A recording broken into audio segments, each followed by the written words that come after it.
সাথে সাথে স্পেনফোর্ডসেরও মুখ পুড়বে। দাবানলটা লেগে গেল রে পারুল, আমাদের সবার ক্ষেত পুড়ে ছারখাট্টা হয়ে যাবে। এবার যা ফসল হয়েছে তাতে ওই আপনাদের ওই চালের অর্ডারটা নিয়ে আর কোনো সমস্যাটা হবে না। পারুল পারুল পারুল, সর্বনাশ হয়ে গেছে পারুল, সর্বনাশ হয়ে গেছে। কি হয়েছে এটা কি হরি কাকা? জঙ্গলে আগুন তো লেগেছে,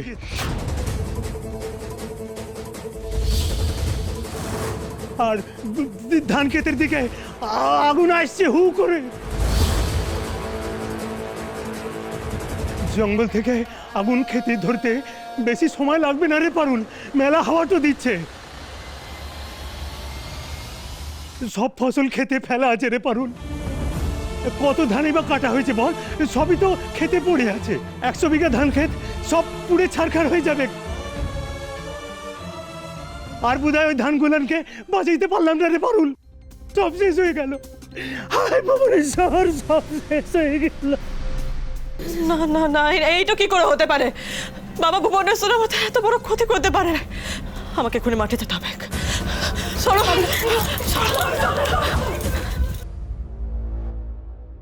আজ তুই শেষ পারুল, আর তার সাথে সাথে তোর স্বপ্নও শেষ।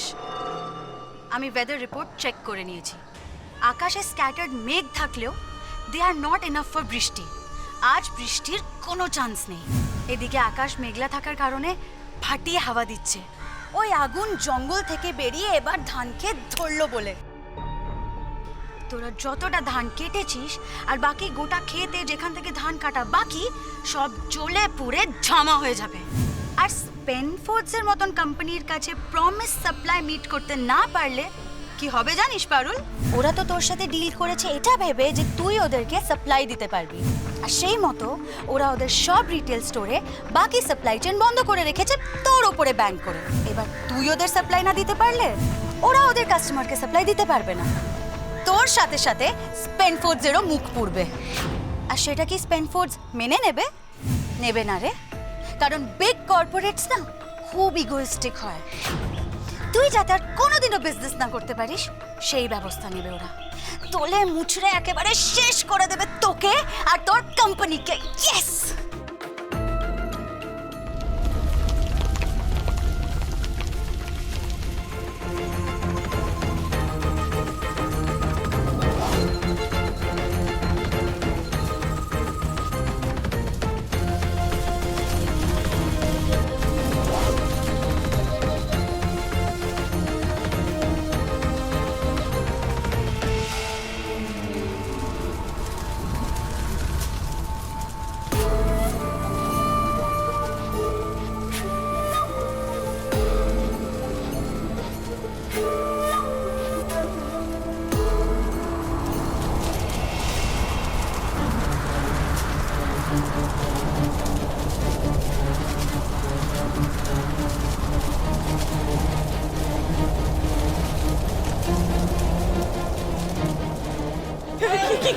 দাবানলটা লেগে গেল রে পারুল, আমাদের সবার ক্ষেত পুড়ে ছারখাট্টা হয়ে যাবে।